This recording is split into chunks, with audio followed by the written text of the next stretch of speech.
Citing all the losses that it had taken over 2016, the company said, and I quote, "This is unsustainable." This is exactly why we are on a rescue mission.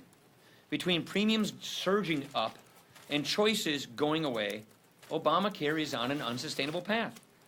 Look, the Blue Cross Blue Shield plans, they're the nonprofits. They're typically the last plan standing in a market.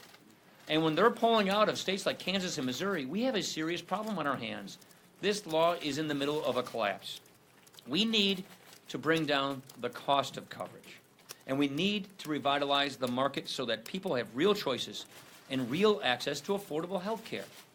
That's what our plan will do. So we're happy to get you a copy of this report if you need it, or if you want, you can just go to hhs.gov and see it for yourself. Questions? Mr. Speaker, given what happened last night, should Greg Gianforte withdraw from the Montana House race? Well, first, let me just say,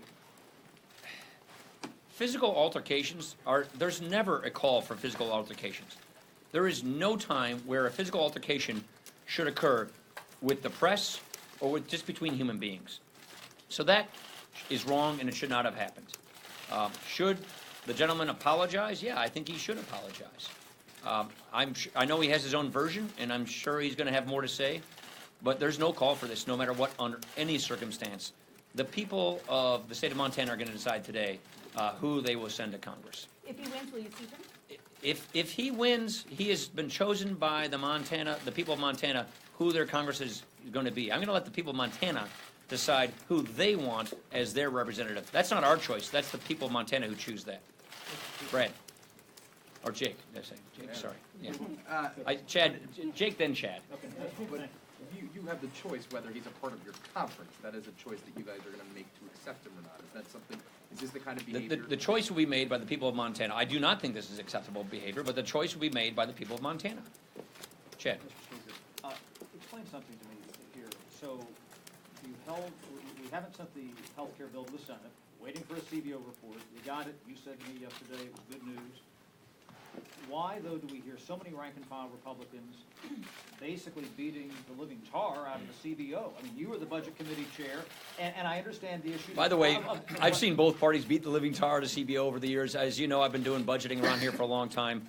I think what it is the $23 million claim is there's a lot more to it than what that sounds like.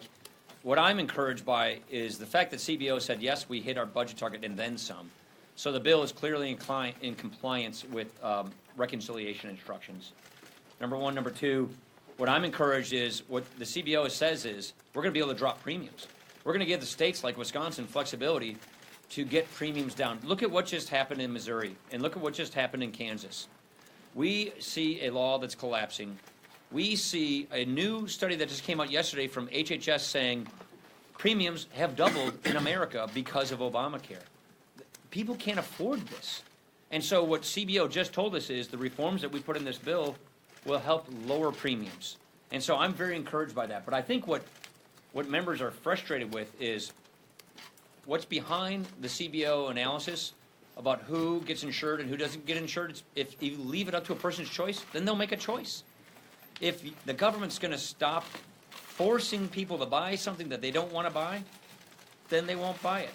And that's basically what CBO is saying. And I think the lack of clarity on that point is what has members But I frustrated. guess that's the issue too. Why didn't people embrace those a budget?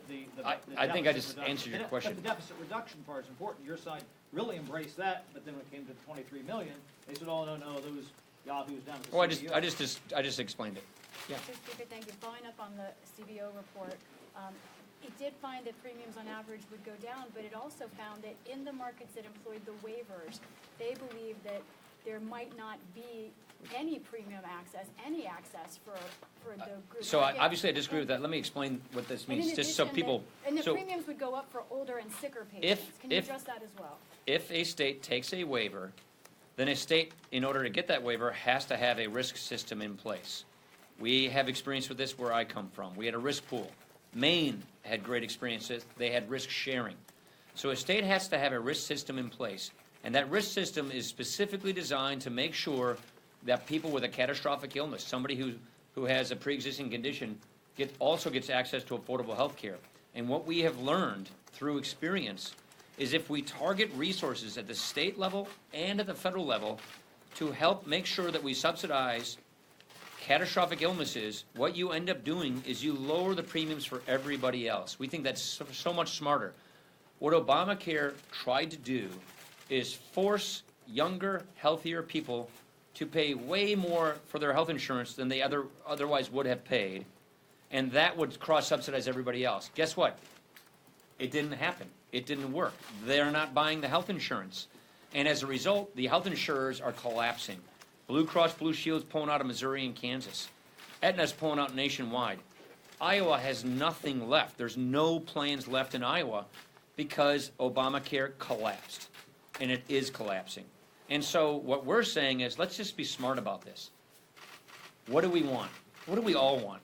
We want everybody who doesn't get health care from either Medicare or Medicaid or from their job, it's about 11% of Americans, we want them too to get access to affordable health care.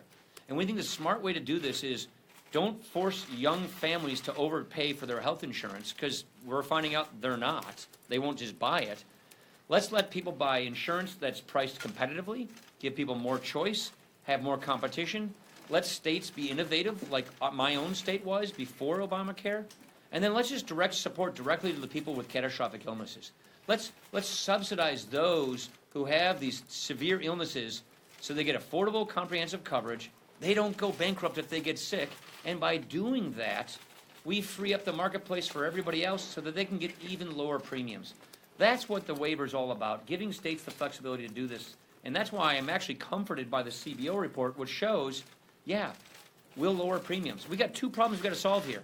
We got to get premiums down, and we got to make sure that people with pre-existing condition can get affordable coverage. To be clear, you're disagreeing then with CBO's Mr. Speaker, conclusion that premiums would in fact go up for the more sick? I just explained, I just answered your question. Okay, I just- Yeah. Thank you, Mr. Speaker. Yesterday, the Treasury Secretary called for a clean debt ceiling increase by August. The House Freedom Caucus rejected the idea of a clean debt ceiling increase, but also wants something done by August paired with policy shifts to address the deficit.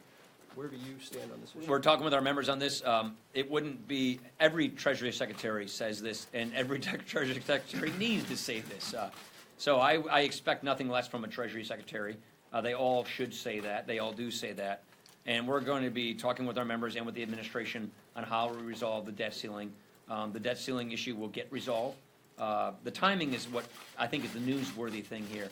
Receipts aren't quite what people thought they were, and that's why Secretary Mnuchin is moving the timetable up, so we're looking at that new timetable. Last question. Mr. Speaker, just to follow up very quickly, nice to see you. Thank you. On the Hi, nice to see you. Thank you. specifically on the, I don't get to hang out here very often. On the CBO specifically, the language that they use when it comes to premiums, it says, despite the additional funding, those sicker Americans would face extremely high premiums. Yeah. So how do you ensure those sicker Americans with pre-existing conditions that they won't be priced out and it won't become unaffordable? Here's what I think the CBO report doesn't quite fully get or state is states put their own part of this as well. This is what this analysis, I think, forgets, which is we are for the first time ever proposing to put billions of dollars from the federal government for risk systems in states, whether it's a risk pool, reinsurance mechanism, or risk sharing. Now, what's important to note is states do their own part of this as well. So in Wisconsin, for instance, we had an assessment on all the health insurance plans.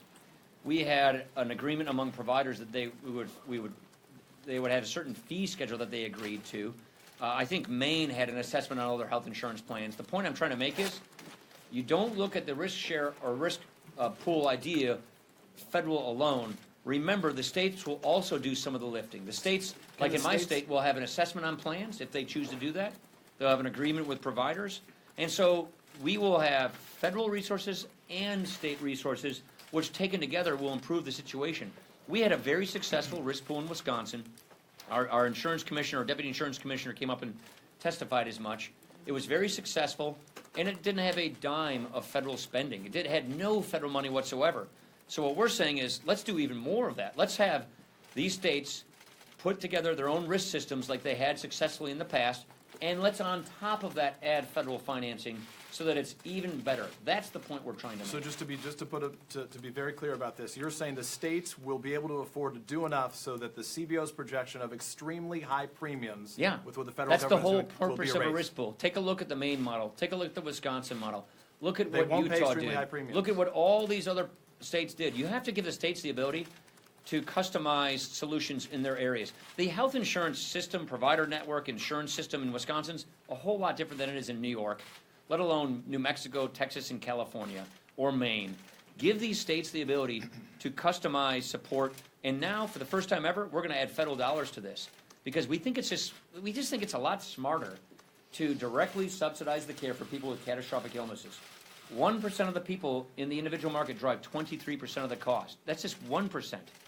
So let's just, as a society, agree, at the state level and at the federal level, we're going to cover those costs, those extra costs. We're gonna put resources in there, because if we do that, we do two things.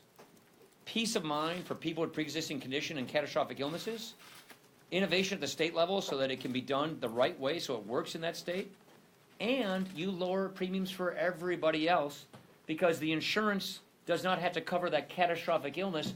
It can cover the basic health insurance needs, and you stabilize those insurance markets, which, by the way, look at what we're looking at right now. Not only is this an unstable individual insurance market, we have a collapsing individual insurance market, and that is why this is a rescue mission. Thank you very much, everybody. Thank you.